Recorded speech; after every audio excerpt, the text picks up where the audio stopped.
हाल ही में लोकसभा चुनाव की तारीखों का ऐलान हुआ है। सभी पार्टियां प्रचार प्रसार में जुट गई है। इसी बीच एक बार फिर ईवीएम चर्चा का केंद्र बन गया है।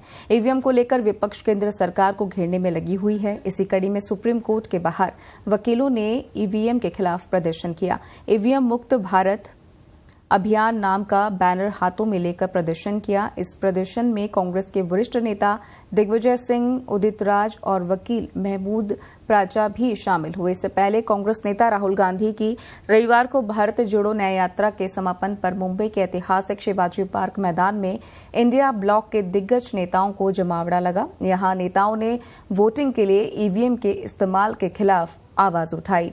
सभी नेताओं ने ईवीएम वोटिंग के खिलाफ बात की और कहा, जब इंडिया ब्लॉक सत्ता में आएगा तो ईवीएम को वोटिंग प्रक्रिया से हटा देंगे और ईसीआई को स्वतंत्रता दे देंगे। माननीय चुनाव आयोग पूरे तरीके से आज इस तरह से काम कर रहे हैं जिस तरह से वे एक सरकार के एक डिपार्टमेंट हो। निष्पक्षता उनकी खासियत होना चाहिए, लेकिन जब उनसे पूछा जाता है कि आपने विपक्ष के लोगों को हमेशा नोटिस दिया कुछ बोलने में, आपत्तिजनक भाषण देने में, लेकिन आपने प्रधानमंत्री जी और बीजेपी के नेताओं के खिलाफ कार्रवाई क्यों नहीं की, उसका कोई उत्तर नहीं देते।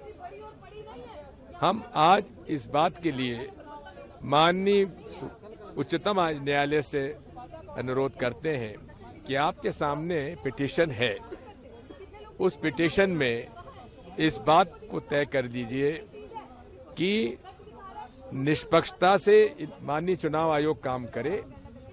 ईवीएम पर शेर शायरी करने के बजाय वे पूरे ईमानदारी के साथ निष्पक्षता से चुनाव की तैयारी कराएं। विपक्ष के नेताओं से वे चर्चा करें और हमारे जो प्रश्न हैं उनका उत्तर हमें दें।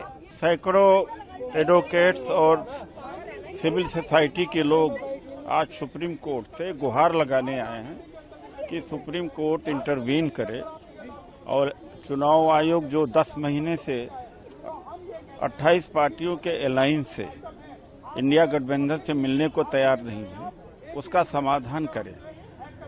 ईवीएम, राजा की जान ईवीएम में है, ये राहुल गांधी जी ने कहा।